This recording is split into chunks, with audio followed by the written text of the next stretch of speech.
Nigerians, to Nigeria and to Nigerians. But then we did not. It was not a question of costs. No, the cost did not matter. Okay.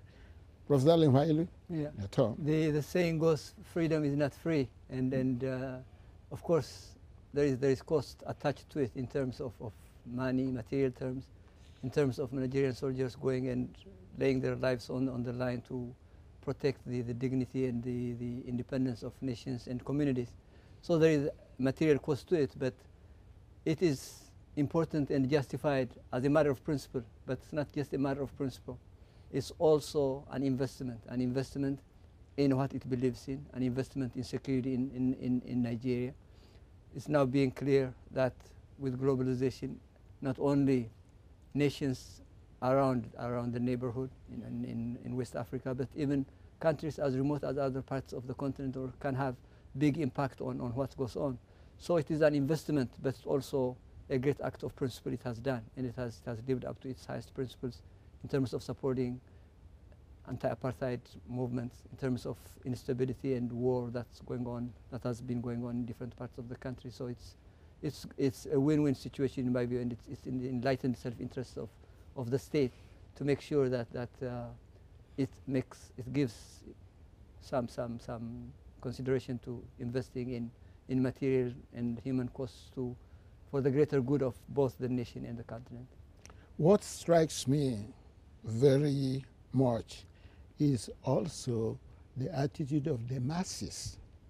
We know about policymakers, leaders, politicians, but the masses whose children, whose sons and daughters have been deployed, there is no sign of grief for whatever has happened to them following.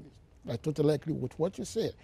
Everybody was on board to see that African liberation is a success. Now, we come to the countries that have been helped. What is their attitude towards Nigeria? We know it takes two to tangle. You know, say right hand washes left hand washes right hand.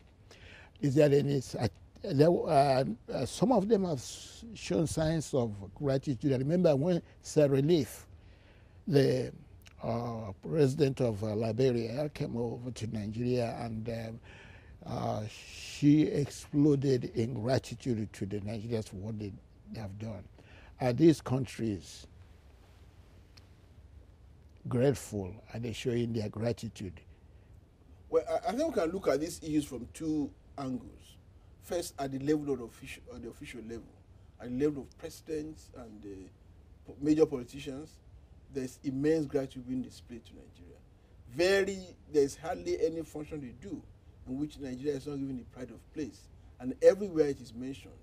I mean, in Sierra Leone, the role of Nigerian soldiers in helping to stop the civil war is openly acknowledged, and